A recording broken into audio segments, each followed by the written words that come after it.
Hello, good afternoon students. In today's lecture we will do next topic of economic geology, that is carp culture. Carp culture बेटा की है? carp culture है साडा मच्छी पालन. In Punjabi, if you want to know what exactly it is a, we call in Punjabi, it is a मच्छी पालन. Clear है? ਜਿਹੜੇ ਅਸੀਂ ਮੱਛੀ ਨੂੰ ਪਾਲਦੇ ਹਾਂ, ਕਿਉਂ ਪਾਲਦੇ ਹਾਂ, ਮੱਛੀ ਪਾਲਨ ਕਿਉਂ ਕਰਦੇ ਹਾਂ, ਕਿਉਂ ਰੇਰਿੰਗ ਆਫ ਔਰ ਰੇਜ਼ਿੰਗ ਆਫ ਫਿਸ਼ ਕਿਉਂ ਕਰਦੇ ਹਾਂ? For a commercial purpose. You know कि non vegetarians eat fish as their food, so demand of fish is very high in the market. To fulfill the marketable demand of the consumer, so we prefer, this is one kind of small scale business, or even you can do it on a large scale or on commercial scale also. This business, in this business we mainly doing the rearing or we farming of fish for commercial purpose. ਸੋ ਬੇਟਾ ਇਹਦੇ ਵਿੱਚ ਅਸੀਂ ਮੱਛੀ ਪਾਲਨ ਕਰੀਦਾ ਹੈ. ਜਿਹੜੀ ਸਾਡੀ ਕੋਲ ਮੋਸਟ ਕਾਮਨ ਅਸੀਂ ਜਿਹੜੀ ਮੱਛੀ ਜ਼ਿਆਦਾਤਰ ਡਿਮਾਂਡ 'ਚ ਹੈਗੀ ਆ, ਉਹਦੀ ਕਿਹੜੀ ਹੈ ਸਾਡੇ ਕੋਲ? ਸਾਈਪਰੀਡੀਆ ਲੈਬੀਓ. ਠੀਕ ਹੈ, ਉਹਦਾ ਜੀਨਸ ਫੈਮਿਲੀ ਕਿਹੜੀ ਹੈ ਸਾਡੇ ਕੋਲ? ਸਾਈਪਰੀਨੀਡੀਆ ਔਰ ਲੈਬੀਓ. ਸਾਇੰਟੀਫਿਕ ਕਲਾਸੀਫਿਕੇਸ਼ਨ ਕੀ? ਕਿੰਗਡਮ ਉਹਦੀ ਐਨਮੀਲੀਆ ਆ, ਫਾਈਲਮ ਉਹਦੀ ਕੌਰਡੇਟਾ ਆ, ਕਲਾਸ ਉਹਦੀ ਐਕਟੀਨੋ ਪੈਟਰੀਗੀ ਹੈ, ਔਰ ਆਰਡਰ ਉਹਦਾ ਸਾਈਪਰੀਨੋਫੋਰਮਿਸ है, तो फैमिली ਉਹਦੀ ਸਾਈਪਰੀਡੀਨੀਆ ਐਡੀਆ है, और जीनस ਕਿਹੜਾ है? ਲੈਬੀਓ.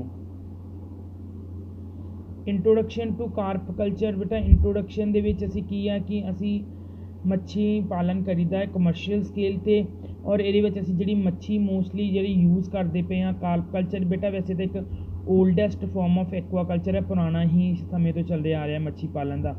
बट हूँ अजकल ये 2/3 of the fish produce carp कहते जी, पर अजकल जी इस मच्छी पालन एक मच्छी जी ज़्यादा प्रोड्यूस करते पे कि कार्प है. ठीक है, कार्प की फैमिली कि है साढ़े को? साइप्रीडिया. तो ये साइप्रीनिडिया की फैमिली की ये मच्छी है.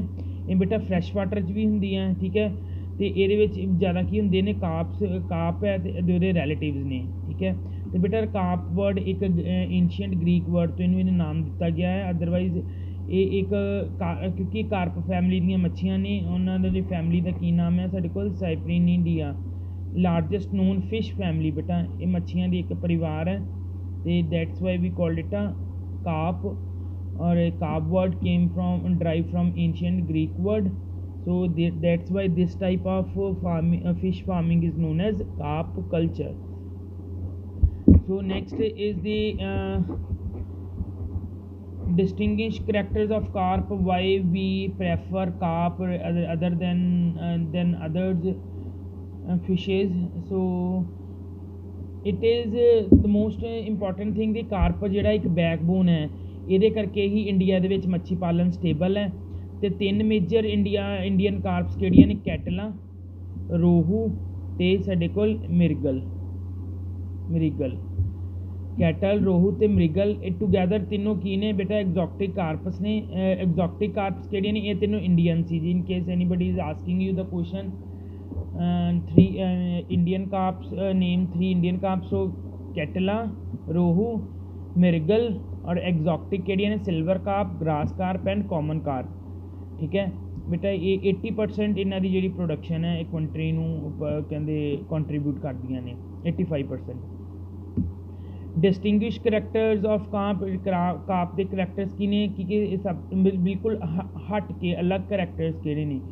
तो these are eat low on the food chain. ठीक है, so they eat very low if we talk about food chain, और these are the starting initiative parameters of a food chain. Even they can tolerate poor water quality. They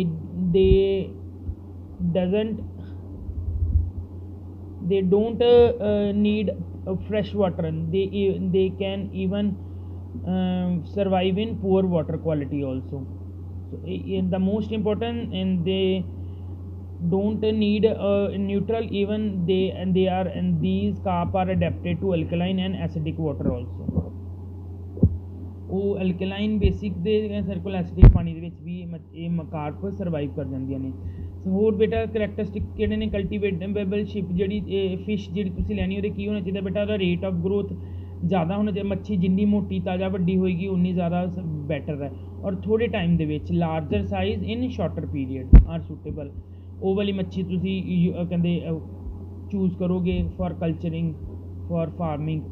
ਬੇਟਾ ਉਹ ਹਰ ਕਿਸੇ ਇਨਵਾਇਰਮੈਂਟਲੀ adapt ਹੋਣੀ ਚਾਹੀਦੀ ਹੈ, tolerance ਉਹਨੂੰ ਹਰ ਚੀਜ਼ condition ਨੂੰ ਟੋਲਰੇਟ ਕਰੇ, ਜਿੱਦਾਂ ਕਿ such as oxygen, salinated temperature of the water, ਕੋਈ ਵੀ ਫਿਜ਼ੀਓਕੈਮੀਕਲ ਕੰਡੀਸ਼ਨ ਨੂੰ ਉਹ 'ਚ ਟੋਲਰੈਂਸ ਪਾਵਰ ਹੋਣੀ ਚਾਹੀਦੀ ਹੈ, ਉਹਦੀ सहन करने की क्षमता होनी चाहिए। Acceptance of artificial feed, if some time we are naturally the zooplankton or available nutrients are very low in amount in the pond, so if we add artificially some feed into the pond, so these can easily feed on that feed also or on that diet also। beta इसकी acceptance of artificial feed कि ਅਸੀਂ ਜੇ ਬਾਹਰੋਂ ਕੋਈ feed ਦਿੰਦੇ ਤਾਂ ਉਹ ਵੀ ਉਹ ਖਾਣ, ਇਹ ਨਹੀਂ ਕਿ ਨੈਚੁਰਲ 'ਤੇ ਹੀ ਡਿਪੈਂਡ ਹੋਣ।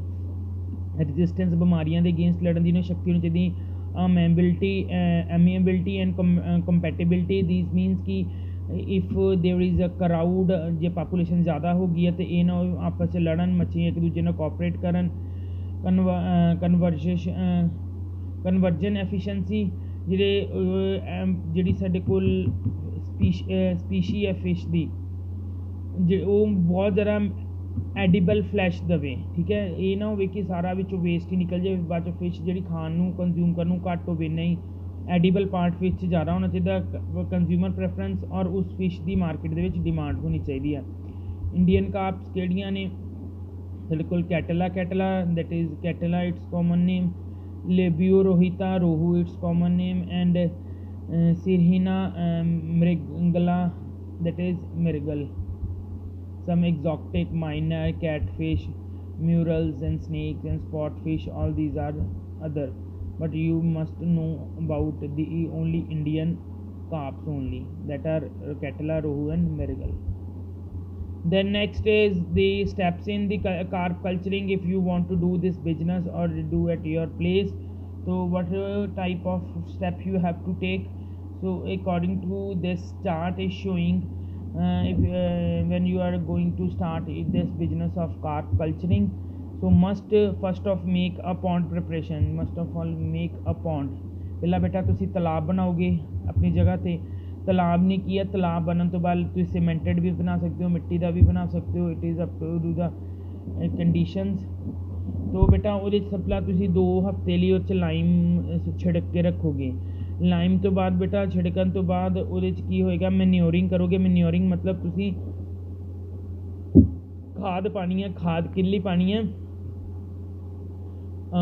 ਮੱਛਲੀਆਂ ਦੇ ਖਾਣੇ ਲਈ। ਅਤੇ ਉਹਦੇ ਲਈ ਕੀ ਕਰੋਗੇ ਤੁਸੀਂ, ਮੈਨਿਓਰਿੰਗ ਲਈ ਉਹ 'ਚ ਫਾਈਟੋਪਲੈਂਕਟਨਸ ਔਰ ਜ਼ੂਪਲੈਂਕਟਨਸ ਨੂੰ ਡਿਵੈਲਪ ਹੋਣ ਲਈ ਉਹ 'ਚ ਖਾਦ ਪਾਓਗੇ, ਕਿ ਜਿਹਦੇ ਨਾਲ ਫਾਈਟੋਪਲੈਂਕਟਨਸ ਸਾਡੇ ਕੋਲ ਪੌਦੇ ਔਰ ਜੀਵ ਜੰਤੂ ਉਹਦੇ ਵਿੱਚ ਬਣ ਜਾਣ, ਪੌਦੇ ਉੱਗ ਜਾਣ, ਜੀਵ ਜੰਤੂ ਉਹ 'ਚ ਸਰਵਾਈਵ ਕਰ ਲਾਪਣ, ਤਾਂ ਜੋ ਮੱਛੀਆਂ ਉਹਨਾਂ ਨੂੰ ਖਾ ਸਕਣ।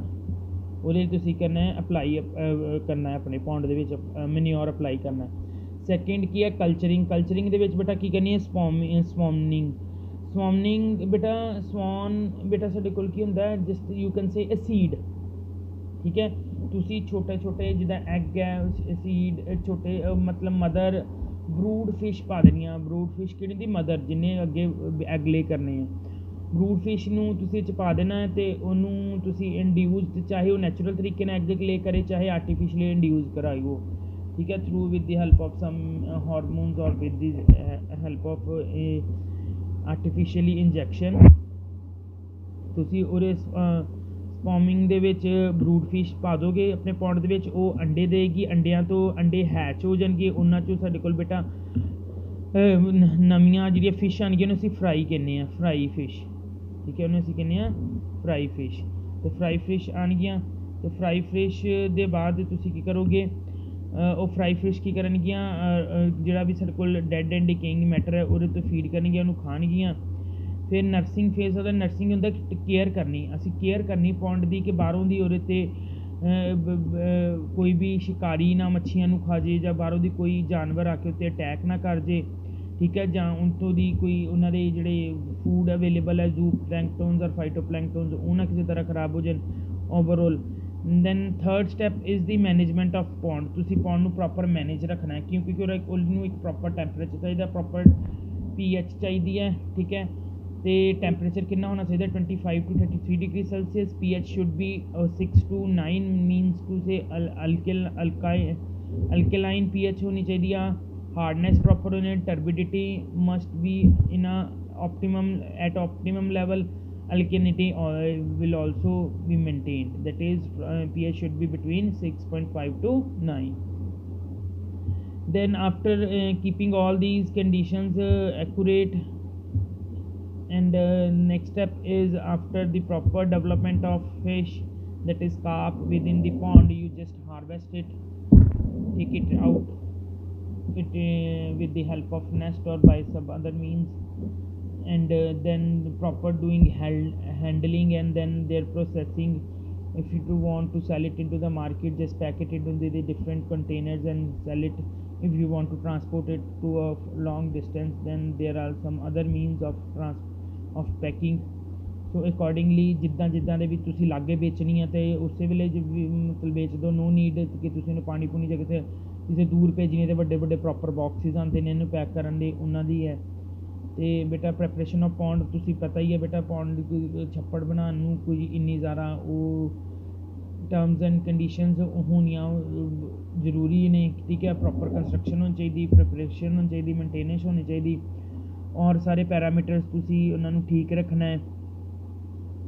ਅਤੇ ਜਿੱਦਾਂ ਤੁਸੀਂ ਆਪਣੇ ਨਰਸਰੀ ਦੇ ਵਿੱਚ ਪੌਂਡਸ ਬਣਾ ਸਕਦੇ ਹੋ, ਰੇਰਿੰਗ ਪੌਂਡ ਹੈ, ਪੌਂਡ ਪ੍ਰੋਡਕਸ਼ਨ ਹੈ, ਡਿਫਰੈਂਟ ਟਾਈਪਸ ਆਫ ਪੌਂਡਸ ਨੇ ਜਿਨ੍ਹਾਂ 'ਚ ਤੁਸੀਂ ਕਾਰਪ ਕਲਚਰਿੰਗ ਕਰ ਸਕਦੇ ਹੋ, ਠੀਕ ਹੈ। ਅਤੇ ਉਹਦੀ ਡੈਪਥ ਡੂੰਘਾਈ ਸਿੰਪਲ 2 ਤੋਂ 3 ਮੀਟਰ ਹੋਣੀ ਚਾਹੀਦੀ, ਜ਼ਿਆਦਾ ਨਹੀਂ ਹੋਣੀ ਚਾਹੀਦੀ ਪੌਂਡ ਦੀ ਡੂੰਘਾਈ। Conditioning of pound the conditioning ਕੀ ਹੈ, ਤੁਸੀਂ ਪ੍ਰੋਪਰ ਲਾਈਮ ਦੀ ਲੇਅਰ ਬਾਟਮ 'ਤੇ ਹੋਣੀ ਚਾਹੀਦੀ ਹੈ 2 ਵੀਕ ਲਈ। ਫਿਰ ਉਸ ਤੋਂ ਬਾਅਦ ਅਸੀਂ ਪਹਿਲਾਂ ਪੜ੍ਹ ਹੀ ਲਿਆ ਉੱਪਰ, ਠੀਕ ਹੈ। ਉਸ ਤੋਂ ਬਾਅਦ ਅਸੀਂ ਮੈਨਿਓਰਿੰਗ ਕਰਨੀ ਹੈ, ਠੀਕ ਹੈ। ਅਤੇ 2 ਵੀਕ ਨੇ ਇਹਦੇ ਨਾਲ ਜਦੋਂ ਪ੍ਰੋਪਰ ਲਾਈਮ ਸਪਰੈਡ ਕਰ ਦਾਂਗੇ, ਉਹ ਜਿੰਨੀ ਵੀ ਐਸੀਡਿਟੀ ਹੈ ਸੋਇਲ ਦੀ ਉਹ ਸਾਰੀ ਰਿਮੂਵ ਹੋ ਜਾਏਗੀ, ਅਤੇ ਉਹਦੀ ਕੀ ਬਣ ਜਾਏਗੀ, ਅਲਕਲਾਈਨ ਨੇਚਰ ਹੋ ਜਾਏਗੀ ਸਾਡੇ ਕੋਲ, ਠੀਕ ਹੈ। ਅਤੇ quality parameter such temperature, oxygen content, pH, turbidity, hardness, alkalinity, plankton growth should be checked at optimum levels before stocking the fish. ਇਹ ਸਾਰੀਆਂ ਚੀਜ਼ਾਂ ਦੀ ਪੈਰਾਮੀਟਰ ਪ੍ਰੋਪਰ ਚੈੱਕ ਕਰ ਲੈਣੇ ਨੇ ਕਦੇ ਉਹ ਪਾਉਣ ਤੋਂ ਪਹਿਲਾਂ, ਫਿਸ਼ ਪਾਉਣ ਤੋਂ ਪਹਿਲਾਂ। ਦੈਨ ਮੈਨਿਓਰਿੰਗ ਕਰਨੀ ਹੈ, ਕਲਚਰਿੰਗ ਆਫ ਫਿਸ਼। ਜੇ ਕਲਚਰਿੰਗ 'ਚ ਤੁਸੀਂ ਸਪੋਮਿੰਗ ਹੈ, ਸਪੋਮਿੰਗ ਮਤਲਬ ਤੁਸੀਂ ਉਹ ਫਿਸ਼ ਉਹ ਪਾ ਦੇਣੀ ਜਿਹਨੇ ਅੰਡੇ ਦੇਣੇ ਆ, ਉਹਨੇ ਅੰਡੇ ਦੇ ਕੇ ਲਾਰਵਲ ਫਿਸ਼ ਆ ਜਾਣੀ, ਲਾਰਵਲ ਤੋਂ ਪ੍ਰੋਪਰ ਸਾਡੇ ਕੋਲ ਫਰਾਈ ਫਿਸ਼ ਆ ਜਾਣੀ ਆ, ਠੀਕ ਹੈ। ਫਰਾਈ ਕਿਹੜੀ ਹੋਏਗੀ, called hanging fry. Hanging fry fish ਕਿਹੜੀ ਹੁੰਦੀ, ਜਿਹੜੀ ਫਿਸ਼ ਬੇਟਾ ਅੰਡੇ ਤੋਂ ਨਿਕਲ ਕੇ ਪ੍ਰੋਪਰ ਆਪਣੇ ਆਪ ਜਿਹਦਾ ਬੇਟਾ ਬਲੈਡਰ ਰੈਡੀ ਹੋ ਜਾਏ ਕਿ ਉਹ ਤੈਰ ਸਕੇ, ਠੀਕ ਹੈ, ਠੀਕ ਹੈ। ਅਤੇ ਉਹ ਪ੍ਰੋਪਰ ਤੈਰੇਗੀ, ਅਤੇ ਤੈਰਨ ਤੋਂ ਬਾਅਦ ਤੁਸੀਂ ਉਹਦੀ ਨਰਸਿੰਗ ਕਰਨੀ ਹੈ। ਨਰਸਿੰਗ ਤੋਂ ਬਾਅਦ ਤੁਸੀਂ ਉਹਨੂੰ ਪ੍ਰੋਪਰ ਚੈੱਕ ਕਰਨਾ ਹੈ, ਅਤੇ ਤੁਹਾਡੇ ਕੋਲ ਡਾਲਫਿਨਸ ਫਿਸ਼ ਆ ਜਾਏਗੀ। This is all about the today's lecture. Okay, good bye.